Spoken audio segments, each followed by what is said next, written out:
मैं 2018 से मार्केट में एक्टिव हूँ और अभी चल रहा है 2023। ऑलमोस्ट 5 साल हो चुके हैं। इस पूरे 5 साल में मैंने 1 रुपए की भी इन्वेस्टमेंट की नहीं है। इनफैक्ट कोविड वाले क्रैश के टाइम तो मैंने काफी सस्ते स्टॉक उठाए थे। रिलायंस 700-800 के रेंज में लिया था, ITC 150 के आसपास था। काफी सस्ते स्टॉक मैंने उठाए थे। और जैसे कि इमेच्योर इन्वेस्टर करते हैं, सोचते हैं कि अभी थोड़ा सा प्रॉफिट बुक कर लेते और फिर एक नई अपॉर्चुनिटी आएगी तो फिर से नीचे के लेवल पे इन्वेस्ट करते। सेम चीज मैंने भी की। उस टाइम से लेकर अभी तक मैं अपॉर्चुनिटी ढूंढ ही रहा हूँ। तो इस पूरी जर्नी में एक चीज समझ में आई कि इन्वेस्टिंग का कोई सही टाइमिंग नहीं रहता है, कोई गलत टाइमिंग नहीं रहता है। जब तुम्हारे पास पैसे ओवर द पीरियड तुम धीरे धीरे इन्वेस्ट करो। एग्जांपल देता हूँ, मान के चलो कि कल 20-25-30% का मार्केट में करेक्शन आ जाता है। क्या तुम उतनी कन्विक्शन के साथ मार्केट में इन्वेस्टमेंट कर सकते हो? क्या तुम कल ही लाइफ टाइम में जितनी इन्वेस्टमेंट करने वाले हो उतनी कैश अवेलेबल कर सकते हो?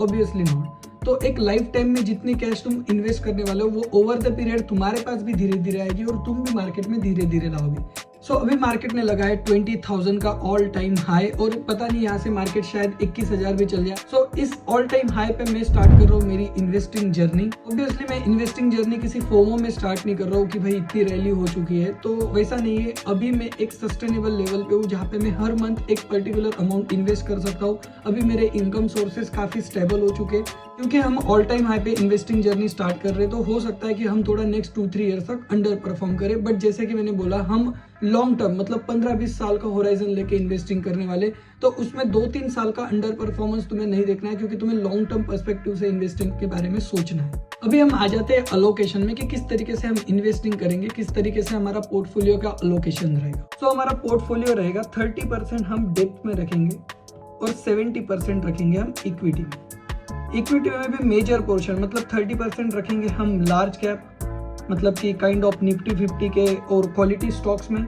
फिर 20% रहेगा हमारा स्मॉल कैप में और बचा हुआ 20% रहेगा मिड कैप में, या फिर जो निफ्टी 50 के नेक्स्ट 50 जो स्टॉक रहते हैं मतलब जैसे तुम जूनियर 20 के नाम से जूनियर 20 से इन्वेस्ट कर सकते हो। जो निफ्टी नेक्स्ट 50 के स्टॉक रहते हैं वो डेप्थ में अलग अलग इंस्ट्रूमेंट आते हैं जैसे कि FD हो गया तुम्हारा, भारत बॉन्ड हो गया, गोल्ड सिल्वर। जैसे कि गोल्ड और सिल्वर जो रहता है ना, ये डेप्थ को तुम इसे हाइब्रिड इंस्ट्रूमेंट कंसीडर कर सकते हो।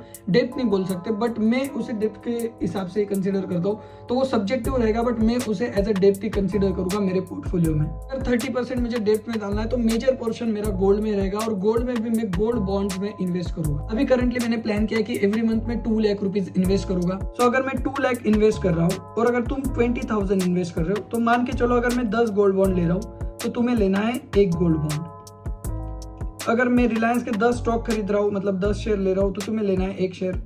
तो उस हिसाब से तुम तुम्हारा पोर्टफोलियो एडजस्ट कर सकते हो। अभी 1 गोल्ड बॉन्ड, चलो मैं गोल्ड का तुम्हें बता ही देता हूँ एक एग्जांपल। 1 गोल्ड बॉन्ड मान के चलो कि 6,000 के आसपास आता है। अभी अगर तुम मंथली 5,000 रुपीज इन्वेस्ट कर रहे हो और अगर तुम्हें मैं 6,000 का गोल्ड बॉन्ड लेने को बोलूँ तो तुम्हें शायद वो अफोर्डेबल या फिर तुम्हें वो नहीं लेते हैं। तो इस केस में तुम्हें अल्टरनेटिव रहेगा गोल्ड बीज का। तुम गोल्ड बीज इन्वेस्ट कर सकते हो। इस पे तुम्हें 2.5% इंटरेस्ट नहीं मिलेगा।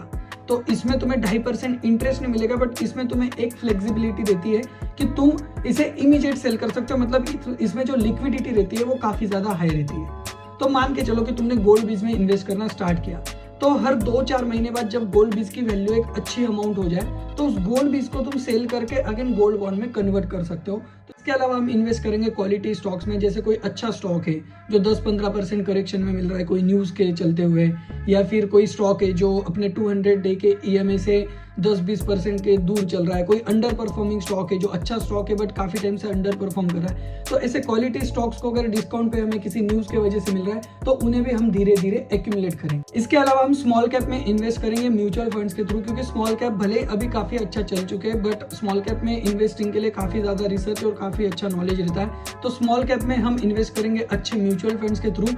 और अगर कोई स्मॉल कैप जिस पर हमारी स्टडी अच्छी है और जो हमें लगता है कि अच्छा परफॉर्म कर सकता है तो छोटी मोटी अमाउंट हम खुद भी इन्वेस्ट करेंगे बट मेजर पोर्शन हम म्यूचुअल फंड्स के थ्रू इन्वेस्ट करेंगे। और ये जो अलोकेशन मैंने बोला ये हर मंथ इस अलोकेशन से हम इन्वेस्टमेंट नहीं करेंगे, हम सिर्फ रीबैलेंस करेंगे एक पर्टिकुलर डेट पे। बाकी अलोकेशन हम मार्केट के स्ट्रक्चर को देख के इन्वेस्ट करेंगे। हम हर मंथ मार्केट का स्ट्रक्चर देखेंगे। जैसे अभी मार्केट ऑल टाइम हाई पे तो अभी मैं क्या करूंगा, अभी मैं 70-80% अमाउंट गोल्ड में डालूंगा और 20-25% के अमाउंट एक तो कैश फॉर्म में रखूंगा, या फिर कोई क्वालिटी स्टॉक मुझे डिस्काउंट पे मिल रहा है, या फिर निफ्टी बीज, IT बीज, इंफ्रा बीज, जूनियर बीज, बैंक बीज, इनके थ्रू में इन्वेस्ट करूंगा छोटी सी अमाउंट इक्विटी में। आने वाले दिनों में मान के चलो कि स्मॉल कैप, मिड कैप अपने 50 डेज के EMA तक आ जाते हैं, या फिर अपने 200 डे के EMA तक आ जाते हैं, निफ्टी 50 200 डे के EMA तक आ जाते हैं, तो उस टाइम पे हम इक्विटी में ज्यादा अलोकेशन करेंगे, गोल्ड में हम कम करेंगे, और इस तरीके से मार्केट का स्ट्रक्चर देख के हम हमारा अलोकेशन रखेंगे। और मैं जो ये मेरी सारी स्टडी रहेगी, मैं किस तरीके से इन्वेस्ट करूँ, ये रियल टाइम में टेलीग्राम के मेरे फ्री चैनल में अपडेट करूंगा कि रियल टाइम में मैंने कौन सी चीज लॉन्ग टर्म के लिए बाय की और कौन सी चीज में मेरे पोर्टफोलियो से निकाल रहा हूँ। ये जो मेरी इन्वेस्टिंग की जर्नी रहेगी, ये काइंड ऑफ फ्री रहेगी, मतलब मैं एक काइंड ऑफ प्रमोट करना चाहता हूँ इन्वेस्टिंग को, तो ये काइंड ऑफ फ्री जर्नी रहेगी। मैं सारी चीजें जितनी, मैं खुद भी इवॉल्व हो रहा हूँ, मैं खुद भी चीजें सीख रहा हूँ, मैं ऐसा कोई मास्टर नहीं हुआ, मैं भी अभी सीख रहा हूँ, तो मैं सारी चीजें मेरी सारी जर्नी में अभी धीरे धीरे शेयर करूंगा। तो तुम भी ज्वाइन हो सकते हो। तुम भी अगर अपने 20s-30s वाले एरिया में तो स्टार्ट करो इन्वेस्टिंग, हर मंथ थोड़े थोड़े पैसे जमा करो, अगर स्टूडेंट हो फिर भी जमा करो। सो इसी नोट पे वीडियो खत्म करते हैं। बाय बाय, टेक केयर, ध्यान रखें सब लोग अपना, और अच्छे से ट्रेडिंग भी करिए और इन्वेस्टिंग भी करिए। बाय।